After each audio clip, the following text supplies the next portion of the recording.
स्वागत है आपका भीम न्यूज इंडिया, देश के सबसे प्रमुख और विश्वसनीय चैनल में। आप देख रहे हैं भीम न्यूज इंडिया। नमस्कार, मैं आपके साथ हूं। आइए जानते हैं आज की ताजा अपडेट्स। देश और दुनिया में क्या चल रहा है उसकी पूरी जानकारी लेकर हाजिर हैं। सबसे पहले बात करते हैं आज के मुख्य समाचार की।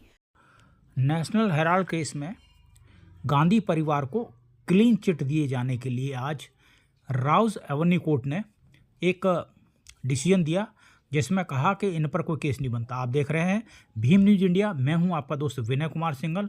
इस बाबत ऑल इंडिया कांग्रेस कमेटी कार्यालय में दिल्ली में राष्ट्रीय अध्यक्ष मल्लिकार्जुन खड़गे और कांग्रेस के सीनियर एडवोकेट अभिषेक मनु सिंघवी ने प्रेस कॉन्फ्रेंस की। देखिए क्या कुछ कहा इनने प्रेस कॉन्फ्रेंस में। यदि आप हमारे चैनल पर नए हैं तो प्लीज़ आपसे निवेदन है कि आप हमारे चैनल को यूट्यूब पर सब्सक्राइब कीजिए, लाइक कीजिए, शेयर कीजिए, कमेंट्स कीजिए। आने वाले नोटिफिकेशन के लिए बेल आइकन का बटन दबाना ना भूलें। देखिए एक रिपोर्ट।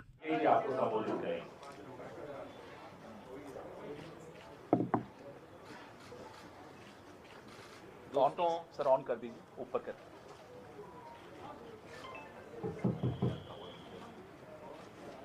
दोस्तों, ये कहानी है द्वेष प्रेरित, लापरवाही से भरी, बिना अधिकार क्षेत्र के कार्रवाई करने की कहानी।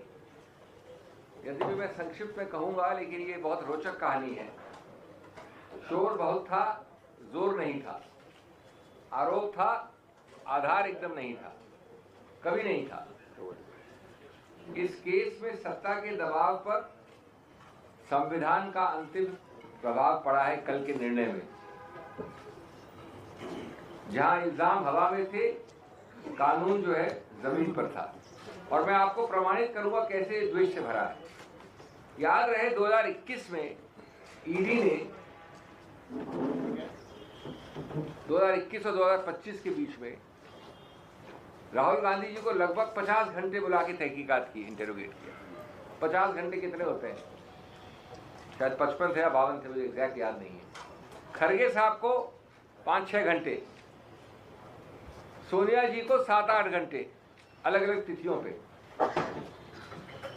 दूसरा, हर तिथि पे कोर्ट में तारीख हो, कुछ फाइल करना हो, तो एक बड़े अच्छे तरीके से व्यापक रूप से लीक होता था अखबारों में कि अरे इतने बड़े स्कैम में आज हम ये फाइल कर रहे हैं। हर तिथि पे सुर्खियों में होने के लिए, शोरगुल के लिए। तीसरा, इस दौरान मैं 21 से 25 की बात कर रहा हूं, अटैचमेंट्स हुए, फ्रीजिंग हुए। कहीं किराया आ रहा है तो किराए को बंद कर दो। अब ये रोचक कहानी क्यों है कि ये शुरू हुई थी 2014 में। सुब्रमण्यम स्वामी साहब ने शुरू की थी, एक प्राइवेट कंप्लेंट की और उसमें समनिंग ऑर्डर हुआ। मैं मोटी मोटी बात कर रहा हूं, तकनीकी बात नहीं करूंगा। 2014 में ही सुब्रमण्यम स्वामी जी ने हजारों सैकड़ों बार लिख दिया सीबीआई को और ईडी को कि मैंने ये कार्रवाई कर दी है, ये आरोप है, ये गलती है, ये है फलाना ढिकर। अब रोचक बात सुनिए, 2014 से 21 कितने साल होते हैं? 7 वर्ष तक सीबीआई और ईडी ने लिखित रूप से अपनी फाइल्स में लिखा कि इसमें कोई प्रेडिकेट ऑफेंस नहीं बनता है। ये मैं नहीं कह रहा हूं।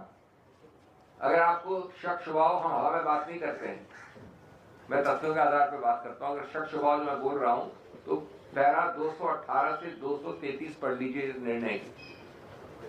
ये बहुत महत्वपूर्ण बात है। 2014 से 21 तक फाइल पे, क्योंकि ओपिनियन ली गई, सलाह ली गई। प्रेडिकेट ऑफेंस एफआईआर की एजेंसी होती है सीबीआई, मनी लॉन्ड्रिंग की एजेंसी होती है ईडी। दोनों का संयुक्त सहमति थी, जॉइंट कंसेंसस ये शब्द इस्तेमाल किया है जज ने 232 पैरा नंबर पे।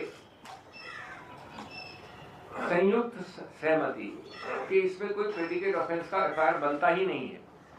नहीं तो आप समझिए कि 7 साल तक कोई एफआईआर लॉन्च नहीं करता गया।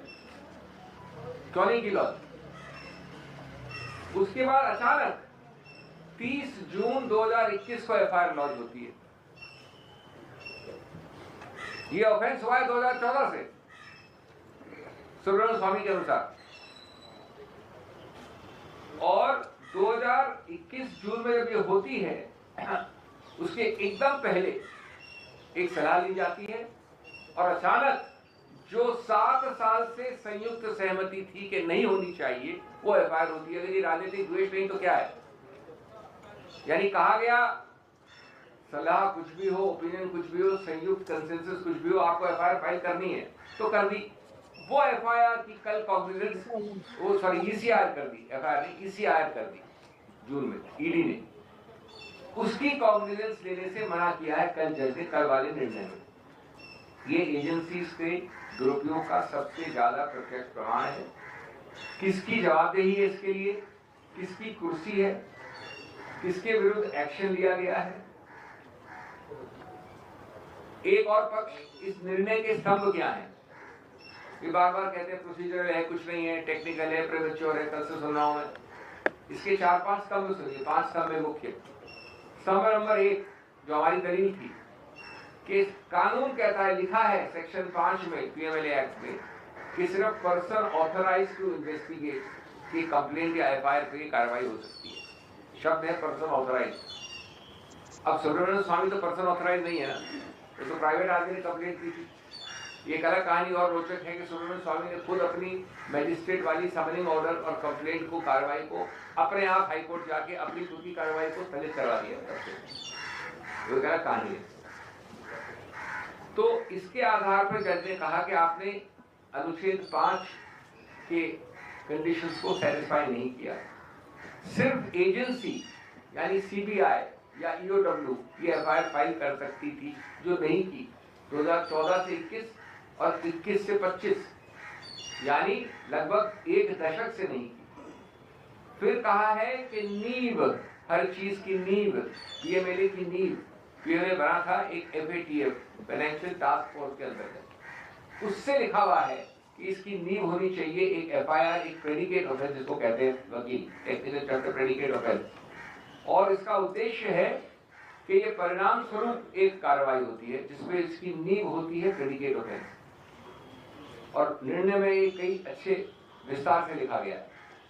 तो जब नींव नहीं तो इसमें आपको इमारत खड़ी की गई, एक इमारत राजनीतिक आरोपों से मुकदमे बनाने की।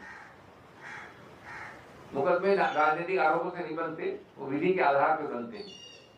और कल अदालत ने याद दिलाया कि प्रक्रिया, कानून, अनुच्छेद न्याय की आत्मा है, बाधा नहीं है।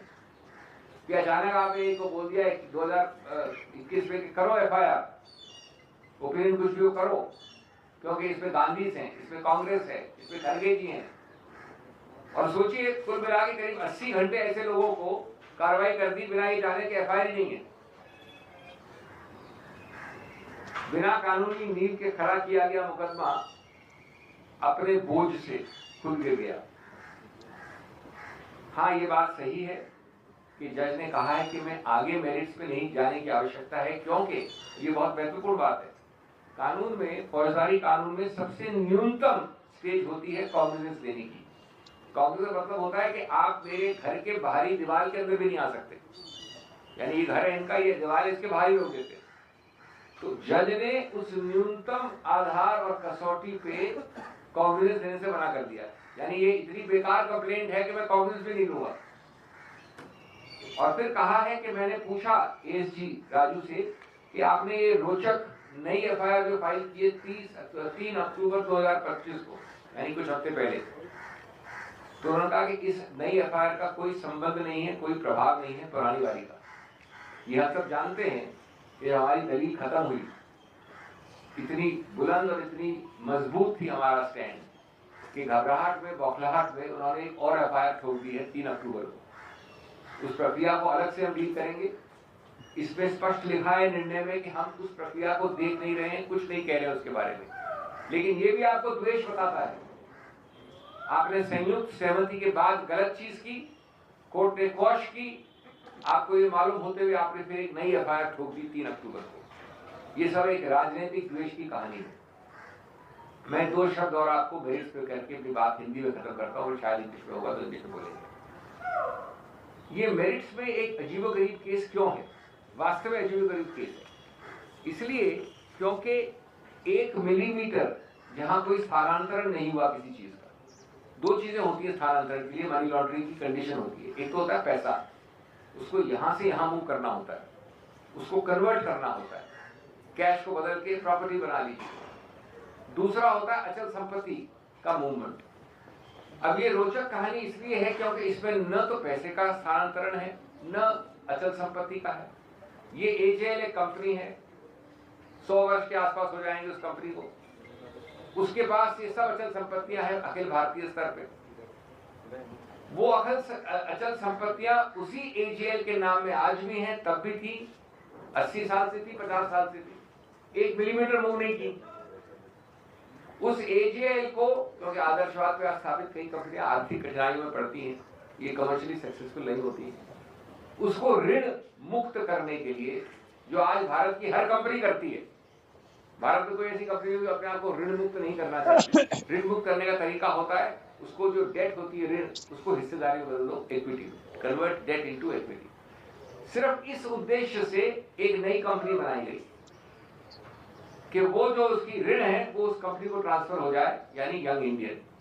अब मैं समझता हूं कि दुनिया भर तो बहुत मूर्ख होगी, ईडी बड़ी इंटेलिजेंट होगी, इतने मूर्ख हैं हम लोग कि हमने बनाया यंग इंडियन कंपनी इस पूरी अचल संपत्ति को खाने के लिए। और यंग इंडियन क्या चीज है? यंग इंडियन है not for profit section 8 company.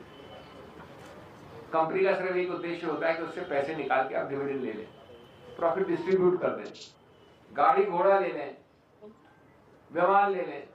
अरे वहां पर खड़गे जी बैठे हुए, सोनिया जी बैठी हुई, उनको कुछ नहीं मिलता है, एक दमड़ी नहीं मिलती है, और अगर देना चाहें तो भी नहीं दे सकते उनको, कानून में लिखा है। इसलिए हमने बनाई, हम इतने जबरदस्त मनी लॉन्ड्रर हैं, हमारी ब्रेन इतनी बड़ी है कि हमने इजाद करके ऐसी कंपनी बनाई मनी लॉन्ड्रिंग के लिए। ये अगर राजनीतिक इतना गंभीर मामला नहीं होता तो हास्यास्पद होता। किंडरगार्टन के लॉ स्टूडेंट जो पहले क्लास में होते वो भी नहीं इसको मानते कि मनी लॉन्ड्रिंग है, और इसके आधार पर कहते हैं कि चूंकि आपने अपना ऋण ट्रांसफर कर दिया यंग इंडियन को, इसलिए आपने मनी लॉन्ड्रिंग की। देखिए, मैं ज़्यादा कुछ कहना नहीं चाहता क्योंकि सारी चीज़ें हमारे एडवोकेट ने बताया है, अभिषेक मरवी जी ने, उनको सब मालूम है। मैं इतना ही कहता हूँ कि ये जो उन्होंने नेशनल हेराल्ड के नाम से केस डाला और इस उद्देश्य से ये लोग ये कर रहे हैं कि एक पॉलिटिकल वेंडेटा, एक द्वेष के दृष्टि से ये केस किया जा रहा है, और उसके कारण क्या है उन्होंने बताया।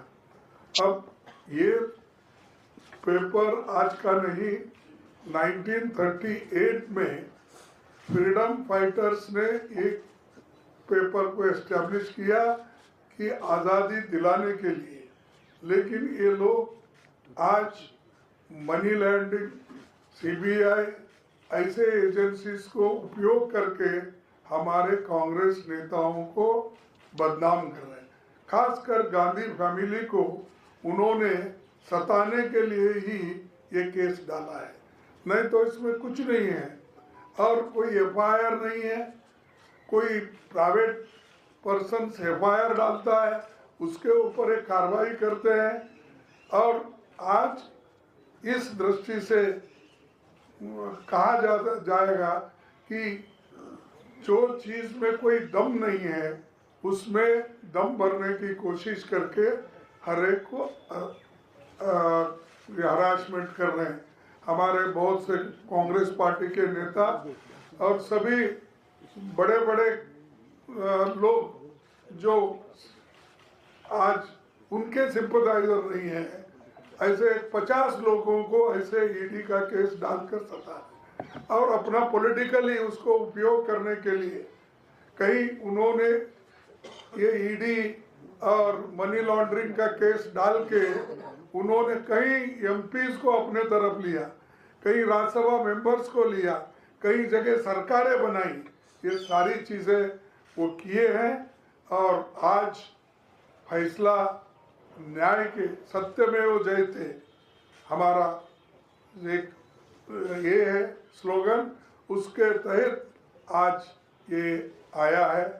तो ये जजमेंट को हम वेलकम करते हैं और न्याय सदा हमेशा की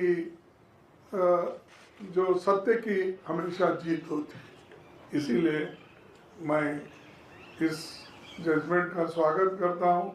जो इसके लिए मेहनत करे हमारे लोग, उनको भी मैं अभिनंदन उनका भी करता हूँ। और आप लोग इतने ठंडी में आए, आपको भी धन्यवाद। Thank you. आप देख रहे थे भीम न्यूज़ इंडिया। यदि आपको हमारे द्वारा दिखाई गई खबरें पसंद है तो प्लीज़ हमारे चैनल को यूट्यूब पर सब्सक्राइब कीजिए, लाइक कीजिए, शेयर कीजिए, कमेंट्स कीजिए। आने वाले नोटिफिकेशन के लिए बेल आइकन का बटन दबाना ना भूलें। भीम न्यूज़ इंडिया के फेसबुक पेज, ट्विटर यानी एक्स पर भी फॉलो कर सकते हैं। बने रहिए हमारे साथ, देखते रहिए आपका अपना लोकप्रिय चैनल भीम न्यूज़ इंडिया।